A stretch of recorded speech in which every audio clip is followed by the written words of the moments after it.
Listening to Mary Jane from the Digital Weed News podcast. We're continuing under the current status of cannabis in South Africa. Go to the Fields of Green for All website to download or purchase your own copy of this published book, Cannabis in South Africa, The People's Plant, a full Spectrum Manifesto for policy reform in South Africa. It's a discussion document for public comment. It's the final edit, and I've promised to read through, and we're just getting started. We're on section 1.3.2.3. It's the uses of cannabis in South Africa. We're on page 15.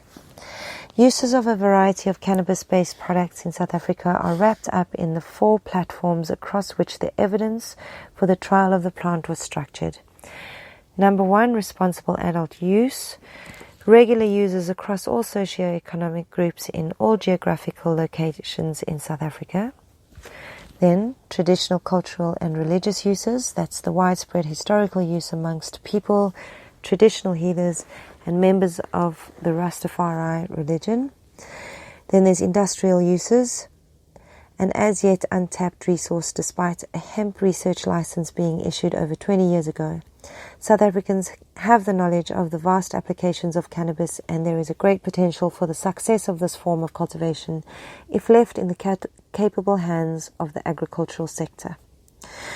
Then we have health uses. Tens and thousands of South Africans use cannabis and cannabis products for health. Many producers in 2 and 3 above also produce dried cannabis, concentrates, edibles and other products for this market. Distribution is by word of mouth and more brazenly in social media.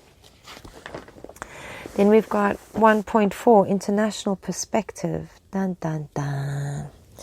Although international law on cannabis control is usually understood to be constraining in terms of policy reforms, the international community has largely integrated the so-called Brownfield's flexibility doctrine, which relies on the tolerance and acceptance of different countries addressing their drug-related issues in different ways.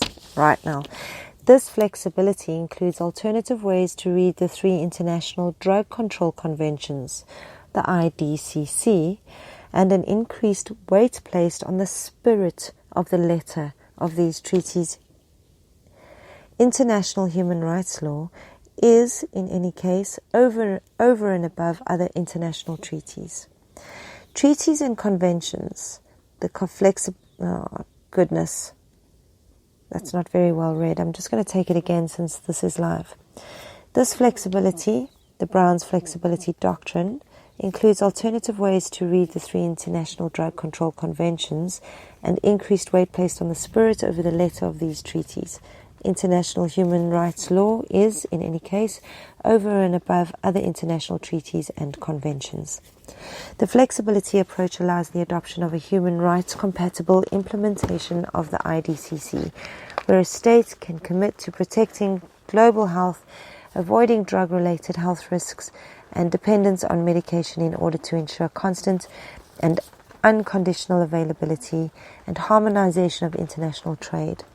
However, the provisions of the IDCC that overly restrict the sovereignty of countries and interfere with human rights obligations can be disregarded by member states. The international community is free to proceed with drug law reform in this way, and 2 responsibilities seem to prevail from precedents. Firstly, the example of Canada staying member of the IDCC in full powers, besides having regulated all use of cannabis, understood by some as breaching the IDC obligations, defended by Canada as providing for the respect of human rights obligations. Then Bolivia, which withdrew from the IDCC in 1961 convention to readhere with a reservation allowing legal operations of the cocoa leaf and a plant subject to similar international control than cannabis on its territory, and again arguing for the respect of fundamental rights of communities using cocoa leaf traditionally.